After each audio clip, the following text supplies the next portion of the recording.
Halo guys, Assalamualaikum dan salam sejahtera. Kembali lagi bersama dengan saya di Tengkuruk Channel. So, pada kalian yang menonton video ini, selamat malam saya ucapkan. Dan didoakan agar semuanya dalam keadaan yang sehat ya. So, untuk topik kita pada kali ini guys, saya tertarik tentang perkembangan sepak bola Indonesia. Baru-baru ini apabila melihat penampilan mereka pada laga Piala Asia 2024 ini guys, mereka menampilkan satu persembahan yang cukup menarik. Antara negara-negara di Asia Tenggara ini, Indonesia merupakan negara satu-satunya yang bertahan sehingga ke semifinal guys. Pada awalnya ramai yang tidak menyangka ya bahwa pasukan timnas Indonesia bisa sampai ke semifinal. Dan apabila melihat mereka telah mengalahkan tim-tim yang besar ya seperti Korea Selatan, lepas itu mengalahkan juga Australia dan juga mengalahkan Jordan.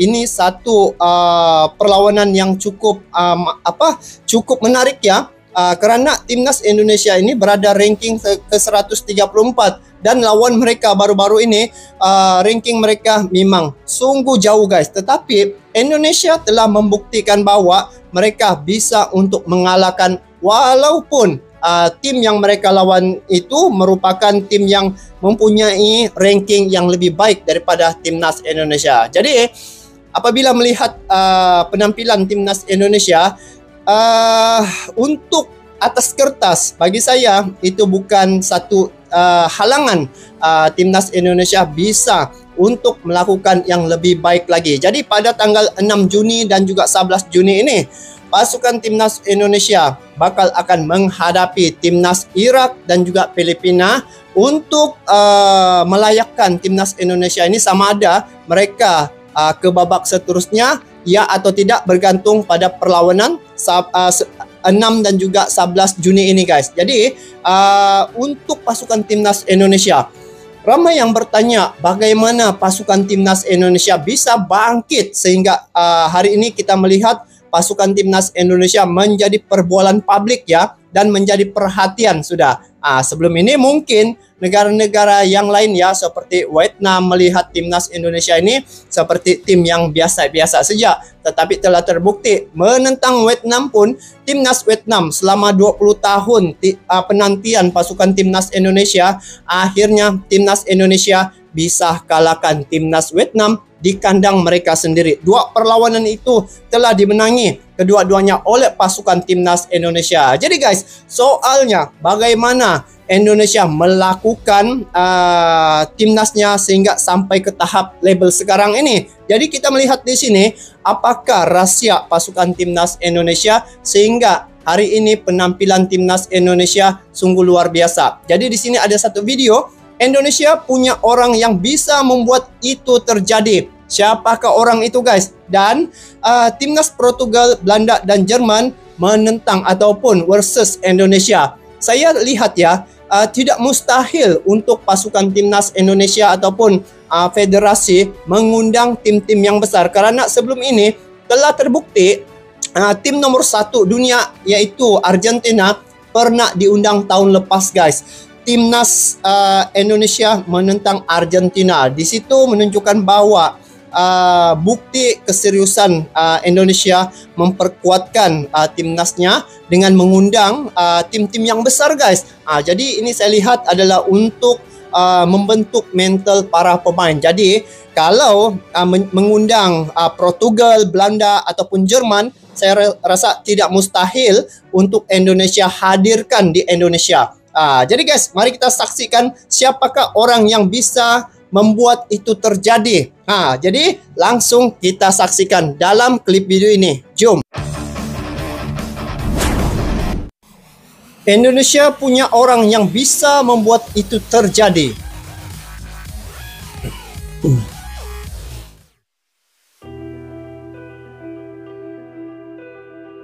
Melihat tentang perkembangan timnas Indonesia saat ini memang luar biasa ya guys. Sepak bola Indonesia menunjukkan perkembangan yang signifikan dalam beberapa tahun terakhir.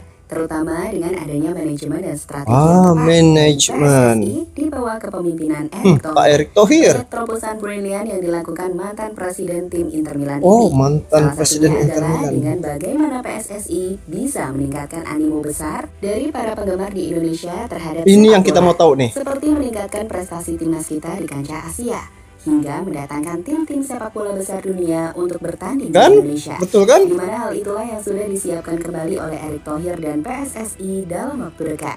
Saat tim elit Eropa siap untuk datang ke Indonesia dan bertanding menghadapi timnas kita. Lantas, tim manakah yang akan terbang ke Indonesia selanjutnya? Dan kapankah waktunya? Berikut rangkuman selengkapnya. Betul lah. Tim nomor 1 dunia pun sudah didatangkan, Argentina guys. Betul-betul keseriusan ya. Pak Erick Thohir mau Indonesia terus melaju. Sukses mendatangkan tim terbaik di dunia. Ini 2023, sebuah kejutan besar dilakukan PSSI di bawah kepemimpinan Erick Thohir. Saat itu secara mengejutkan, timnas Indonesia berhasil mengadakan pertandingan persahabatan yang dilakukan antara Indonesia menghadapi timnas Argentina. Pertandingan itu pun menjadi sorotan utama media-media lokal maupun Hai, gila, internasional. guys. Bahkan reporter Betul, dari betul. dunia datang untuk meliput pertandingan ini secara langsung. Dan kami pikir itu wajar, mengingat Argentina merupakan tim nomor 1 dunia Nomor 1 yang baru dunia. saja memenangkan gelar Piala Dunia di Qatar pada tahun 2022. Kedatangan Argentina pun berhasil membuat Indonesia mendapatkan sorotan positif. Dalam laga di Stadion GBK yang sukses menjual tiket secara sold out itu, timnas mungkin kalah 0-2. Tapi penampilan tim Garuda cukup mengesankan. Begitupun dengan bagaimana Indonesia sukses menjamu rombongan tim Argentina dengan baik. Kami pikir itu telah menjadi cerita yang positif untuk jadi gambaran jika tim-tim elit dunia bisa datang ke Indonesia dan mendapatkan sambutan yang baik pula. Sederhana, kalau Argentina disambut dengan nyaman dan merasa puas, tim-tim lain pasti percaya jika mereka akan mendapatkan sambutan yang baik dari Betul. Indonesia dalam menjamu tamu besarnya. betul. Kalau Argentina pun yang nomor 1 bisa datang, apatah lagi tim-tim yang di bawah kan guys. Jadi untuk uji coba sebelum menentang Irak nih, kita tengok siapa. Portugal, Jerman, dan Belanda. Ini ya, Portugal ya. Setelah sukses mendatangkan Wow. Argentina, Ketua Umum PSSI Tidak mustahil. dalam hal ini Erick Thohir memang sudah mengutarakan niatnya untuk coba mendatangkan tim-tim terbaik di dunia lainnya. Di mana terbaru Betul. 3 tim dilaporkan Liga. telah menerima undangan dan negosiasi dari PSSI. Ketiga tim tersebut adalah 3 tim elit di Eropa, mulai dari timnas Portugal yang memiliki Cristiano Ronaldo, timnas Jerman yang merupakan juara dunia sebanyak 4 kali, dan timnas Belanda yang merupakan salah satu kekuatan legendaris sepak bola Eropa. Dalam interview dengan wartawan, Bukan main-main Pak Erick Thohir kalau buat jika kerja. laporan itu benar, PSSI telah menghubungi 3 federasi negara Oh. tersebut, di mana hasilnya kami pikir cukup positif. Pada dasarnya, tim-tim ini mau bertanding menghadapi Indonesia, namun semua harus menyesuaikan jadwal. Dan Erick Thohir menjelaskan, mungkin hanya 1 negara tiap tahunnya. Tidak mungkin 1 tahun 2 tim elit datang. Nanti kita nggak naik-naik ranking FIFA-nya. Mungkin itu yang jadi alasannya. Ya, saya sudah kontak kepada Portugal, Wow, Jerman, Wow. ada kemarin juga respon. Biar betul. Permasalahan itu yang kita harus pastikan kalender of event, nyusun jadwalnya. Untuk di awal pertengahan tahun kayaknya sulit. Mungkin bisanya di akhir tahun depan. betul. Ini bukan sekadar ngomong nih guys. Bukan sekadar ngomong. Ya kita coba ya. Respon dari Jerman, dari Belanda positif. Tapi kan kembali kan tidak mungkin tahun depan kita main sama tim kuat semua. Nanti FIFA rankingnya kita gimana gitu. Jadi mesti ada balance lah ya. Dari penjelasan Erick Thohir itu dijelaskan jika ada 2 tim yang telah positif. Tim pertama adalah Jerman dan yang kedua adalah Belanda. Dan Portugal jika tidak ya? melihat jadwalnya, kami pikir jadwal akan dimainkan di sekitar akhir tahun 2024. Oh, Sementara itu, konfirmasi menarik juga disampaikan calon pemain Oh, ini. timnas Indonesia yang saat ini tengah menjalani proses naturalisasi. Dia adalah Kelvin Verdonk. Dalam interview dengan media di Belanda, Verdonk menjelaskan, jika Indonesia ini memiliki orang-orang yang bisa mengatur segalanya, mengatur agar negara top mau datang Betul untuk lah. bertanding di sana. di mana salah satu negara yang Calvin dengar akan datang ke Indonesia adalah timnas Portugal. Wow. Indonesia bertekad menggelar laga persahabatan menghadapi negara-negara top dunia. Indonesia memiliki orang-orang yang dapat mengatur agar negara-negara top mau datang. Saya tidak tahu apakah saya mendapatkan izin untuk mengatakannya atau tidak. Namun yang saya dengar, Indonesia mencoba mendatangkan Portugal, kata Calvin Verdong, sumber RN7. Jika apa yang dikatakan Calvin jadi kenyataan, tentu ini akan jadi hal besar bagi sepak bola Indonesia. Membayangkan untuk melihat secara langsung Cristiano Ronaldo tiba di Indonesia dan bertanding menghadapi tim Garuda adalah hal yang tentu saja tidak boleh kita lewatkan, Betul. kan? Dan jelas, ini akan jadi salah satu laga paling ikonik dalam sejarah Indonesia. Betul. Kalau lihat ya, Dampak apa yang Pak Erick Thohir katakan ini, dia bukan sekadar omong kosong ya. Telah terbukti tim nomor 1 ya dunia sudah diundang ya, pernah berlaga pada tahun lepas bersama dengan timnas Indonesia. Jadi kalau setakat Portugal, Belanda, Jerman itu dibawa lagi kan. Jadi ini pasti mungkin tinggal tunggu jadwal yang sesuai untuk didatangkan. Jadi inilah cara manajemen yang saya lihat Pak Erick Thohir yang bisa mengurus ya dengan sepak bola luar negara ya, tim-tim yang besar. Ini satu kelebihan pada Indonesia apabila mempunyai ketua umum, dan ketua umum ni memang tepatlah kedudukannya di PSSI karena dari segi pengalamannya dan juga hubungannya dengan FIFA sangat baik, guys. Menarik ya. Inilah salah satu punca kenapa Indonesia itu dia punya persepak bolaan begitu drastik meningkat dari segi dia punya kualitas, guys. Mantap. besar. Ini dampak besar. Kedatangan tim-tim besar seperti Oh, ini. Argentina, Belanda, Portugal, atau mungkin nanti Jerman Tidak mustahil. tidak hanya memberikan hiburan bagi para penggemar sepak bola di Indonesia. Gila, guys. Tapi Betul-betul juga seru. memiliki dampak yang lebih luas. Pertama, exposure internasional. Bertanding menghadapi tim terbaik di dunia tidak hanya akan menyedot perhatian domestik Betul. saja, seperti yang sudah terjadi di laga kontra Argentina. Pertandingan ini juga akan menarik perhatian media internasional dan membuka peluang bagi pemain Indonesia untuk dikenali di panggung global. Betul lah, Timnas kita guys. juga makin menyedot perhatian dan memungkinkan para pemain keturunan untuk lebih memilih bermain bagi timnas Indonesia. Kedua, peningkatan minat dan partisipasi. Artinya, dengan hadirnya tim-tim besar, minat masyarakat terhadap sepak bola akan semakin meningkat. Ini bisa mendorong lebih banyak anak muda untuk terlibat dalam olahraga ini, baik sebagai pemain maupun pendukung. Ini adalah hal yang sangat bagus jika sebuah negara ingin meningkatkan perkembangan sebuah olahraga. Betul, guys. Sebagai contoh Jepang, dulu dengan adanya Piala Dunia 2002 di Jepang, banyak anak muda di sana semakin tertarik dan berminat untuk bermain sepak bola. Dan itu memunculkan banyak bakat-bakat muda yang siap jadi bintang di masa depan. Jadi, dengan kedatangan tim besar, diharapkan ada lebih banyak minat anak-anak untuk bermain dan menjadi pemain sepak bola profesional. Betul. Dan yang ketiga, peningkatan kualitas tim Peningkatan kualitas. Jadi secara umum, melawan tim-tim berkelas dunia akan memberikan pengalaman berharga bagi pemain Indonesia. Mereka akan belajar tentang teknik, strategi, dan mentalitas yang diperlukan untuk bersaing di level tertinggi. Dan tentu ini sangat baik. Menghadapi mereka akan meningkatkan level pengalaman timnas kita secara drastis. Sebagai contoh, setelah menghadapi Argentina dan tampil cukup solid, para pemain tim Garuda bisa lebih percaya diri saat menghadapi tim-tim kuat Betul. Asia lainnya.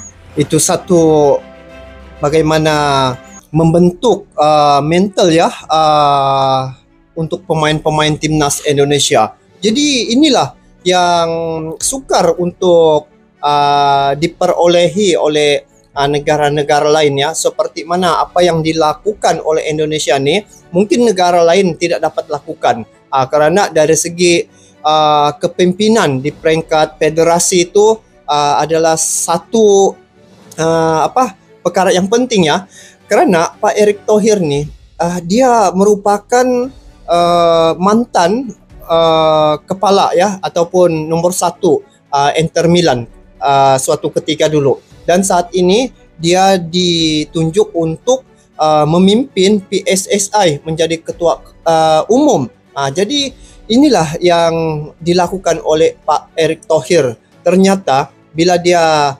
menterjemahkan pada timnas Indonesia, kita dapat melihat ya di sini bahwa dari segi kebangkitan pemain-pemain timnas Indonesia, dari segi ranking, dari segi bagaimana perubahan yang sangat besar pada sepak bola di Indonesia itu memang telah jelas kelihatan saat ini. Dan ini merupakan satu perkara yang menjadi perbualan publik ya. Mereka ya, negara-negara yang melihat perkembangan sepak bola Indonesia saat ini, mereka mula timbul persoalan ya, bagaimana Indonesia bisa untuk menjadikan pasukannya dengan kedudukan yang sekarang ini guys. Dari dulu ya, sejak sebelum Pak Erick Thohir menguasai ataupun jadi ketua umum, peringkat ranking Indonesia berada 177.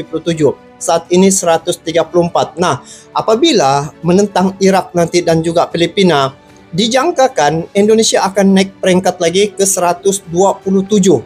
Jadi target Pak Erick Thohir berada pada 100 ya, dalam 100, ranking ke 100 dalam lingkungan itulah. Tetapi biasanya setiap target yang dibuat, dia mesti melebihi target. Seperti contoh pada perlawanan Piala Asia baru-baru ini, targetnya tidak sampai ke semifinal ya, hanya mungkin targetnya pada 16 besar. Tetapi timnas Indonesia bisa melaju sehingga lah ke babak semifinal dan playoff. Satu langkah lagi Indonesia akan ke Olimpik guys. Itu satu perkara yang ramai juga tidak menduga bahwa timnas Indonesia bisa melakukan. Dan kedua, dari segi kebangkitan pasukan timnas Indonesia ya, sehingga kualifikasi Piala Dunia ya 2026. Sekarang ini timnas Indonesia bakal akan menghadapi Irak dan juga Filipina. Jadi ini akan menjadi satu sejarah bagi timnas Indonesia sekiranya mereka bisa mengalahkan. Tapi bagi saya melihat pada prestasi timnas Indonesia saat ini, memang mereka dapat kalahkan ya, karena telah terbukti apabila menentang tim yang lebih tinggi lagi rankingnya seperti Korea Selatan ya, mereka bisa mengalahkan. Dan Irak ini di bawah lagi ya, di bawah Korea Selatan. Jadi ini satu bentuk gambaran timnas Indonesia dapat memenangi perlawanan itu. Dan kekuatan timnas Indonesia ditambah lagi ya dengan kehadiran pemain-pemain timnas yang baru ataupun pemain keturunan yang telah memperkuatkan lagi timnas Indonesia. Jadi penampilan mereka menentang Irak ini, saya yakin dan percaya akan merubah 100 darjah ya. Jadi ini satu perkara yang telah merubah suasana dan juga kebangkitan pasukan timnas Indonesia guys. Jadi perkara ini sangat menarik, beruntung ya Indonesia karena mempunyai ketua umum seperti Pak Erick Thohir ya, karena dia ini mempunyai satu magnet yang cukup kuat terhadap dunia sepak bola. Pernah menjadi nomor 1 di Inter Milan. Lepas tu hubungannya dengan FIFA cukup baik. Lepas tu ada lagi kantor FIFA di Jakarta. Dan Indonesia dia sehingga mendirikan ya, membina training center untuk sepak bola di Indonesia guys, yang dibina di Kalimantan, di IKN tu. Sekarang ni dalam progres ya pembinaan. Jadi inilah keseriusan Indonesia yang menjadi satu kebangkitan bagi timnas Indonesia, karena dari segi pengurusan itu yang paling utama ya. Jadi memang betul lah Indonesia mempunyai orang yang bisa membantu itu terjadi. Kalau Argentina bisa diundang ke Indonesia, apatah lagi tim-tim yang lain kan, seperti Portugal, Belanda, Jerman ya. Tidak mustahil karena Pak Erick Thohir mempunyai hubungan yang baik dengan dunia sepak bola. Jadi memang antara perkara yang saya lihat, bagaimana untuk menjadikan satu pasukan itu ataupun tim satu negara itu kuat bergantung pada pengurusan ya. Yang mengurus itu bagaimana dia mengatur timnas negaranya. Jadi guys, itu saja untuk kali ini. Semoga dengan kebangkitan timnas Indonesia dapat memberi satu inspirasi pada negara-negara tetangga ya, seperti Malaysia, dapat mengambil contoh-contoh yang baik apa yang telah dilakukan oleh Indonesia. Jadi guys, kita bertemu lagi di video akan datang. Sampai jumpa lagi. Assalamualaikum warahmatullahi wabarakatuh.